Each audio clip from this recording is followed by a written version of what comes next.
Bonjour à tous, j'espère que vous allez bien. Alors aujourd'hui, je vais vous montrer tout ce que j'ai branché sur ma carte de vol. Donc on va voir ça tout de suite. Alors je vous parle, il est... non, on s'en fout. Alors en fait, j'ai déjà volé, c'est pour ça que tout est déjà monté. Et du coup, j'ai déjà tout soudé. Mais je vais vous expliquer ce que j'ai soudé et à quel endroit. Déjà, ma carte, c'est une F3. SP Racing F3 il me semble, voilà. Il faut regarder le sens dont il va être. Moi c'est diriger l'avant vers ici, l'avant sera ici. Là vous avez les ESC, c'est-à-dire que vous branchez la phase négative des ESC ici, phase positive juste au-dessus et le signal juste au-dessus. Donc dans quel ordre on les branche?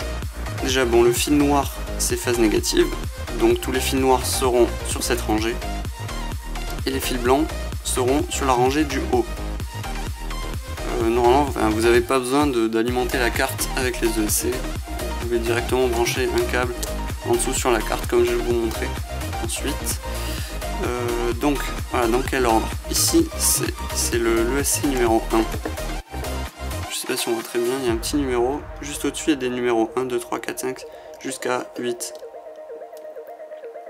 Et c'est-à-dire là, ce sera le moteur 1, le moteur 2 ce sera celui-là, moteur 3 ça sera celui-ci, celui juste là, et moteur 4, l'autre, le dernier, celui-ci.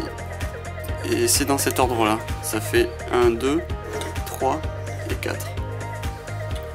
Et de toute façon quand vous lancez Betaflight ou Cleanflight, il vous montre l'ordre des branchements des moteurs, donc selon ce que vous avez fait, vous voyez. Aussi ce que je vous ai pas dit c'est que bon, moi j'ai branché directement, ou sinon on peut brancher par l'intermédiaire de petits pins, les souder, puis ensuite mettre des connecteurs de ce type. Mais bon là vu que c'est vraiment, on n'a vraiment pas beaucoup de place sur ce châssis, j'ai préféré faire cette solution, en plus on gagne un peu de poids. Donc voilà, j'ai décidé de faire comme ça. Qu'est-ce qu'on a d'autre?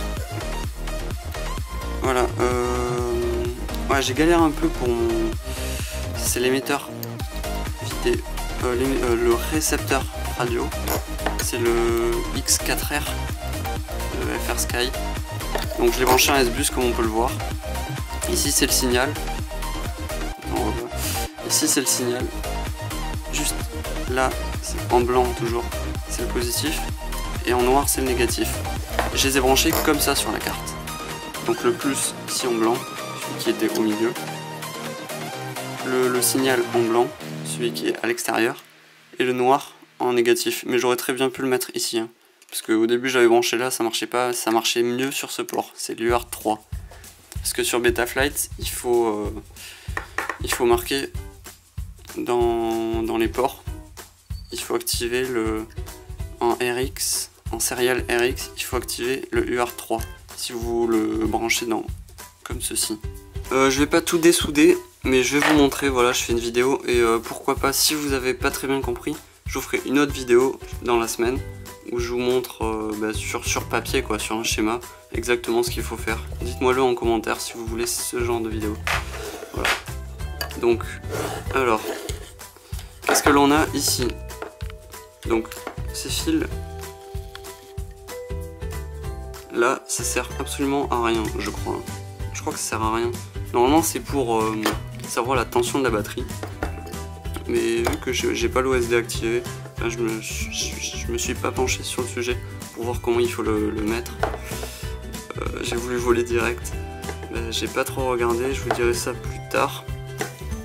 Mais ce qui est intéressant, c'est de ce côté. Qu'est-ce que l'on a? Alors, il faut savoir que le VTX, c'est-à-dire ça, et ça fonctionne en 12 volts. Donc du coup, où il y a marqué 12 volts, ici en fait, ici où il y a marqué 12 volts, j'ai branché tout le matos qui est en 12 volts, c'est-à-dire la caméra et le VTX. Puis, en 5 volts, qu'est-ce que j'ai branché? J'ai branché la carte. C'est-à-dire que les fils du 5 volts, la phase 5 volts, va directement à la carte. Et je l'ai branché où sur la carte? Je l'ai branché sur le port 8. Ici. Mais c'est dessous en fait. Voilà, les deux fils que vous voyez. je les ai branchés sur le port 8. En fait, ça sert tout simplement juste à donner du 5 volts à la carte pour qu'elle fonctionne. Ça sert à ça, ces deux câbles. Donc vous voyez, c'est pas très compliqué. On a 4 ESC, donc sur le 1, 2, 3 et 4. Sur le 8, on a un plus et un moins pour alimenter la carte. Après ici, sur l'UART3, on a tout simplement branché le récepteur radio en S-Bus. Oui voilà, il est en S-Bus. Faut savoir parce que vous avez différents branchements. Mais le mien j'ai mis en S-Bus. Qu'est-ce que vous avez d'autre? Ah oui, et tout ce qui est branchement en 12 volts, tel que le VTX et la caméra, que l'on peut voir ici. En 12 volts, il y en a 3. Le câble OSD, le câble de la caméra et le câble de ça. Donc 2 suffisent, il faudrait alimenter juste la caméra et le VTX. Puis bah, forcément il y a 3 ground, je crois. Ouais, 3 ground, c'est la terre, phase négative. Ici comme je vous ai dit, c'est la carte et il y a le buzzer. Le buzzer il se soude directement sur la carte. Où c'est ici me semble. Donc ça c'est fait. Ah oui, ce que je vous ai pas dit, ça qui peut être assez important quand même. C'est pratique de le savoir. Quand vous voulez flasher votre carte, vous avez besoin de la booter. Il vous demande de la booter. Et qu'est-ce qu'il faut faire? Il faut tout simplement souder ici un pont. C'est-à-dire que vous prenez un câble comme ça.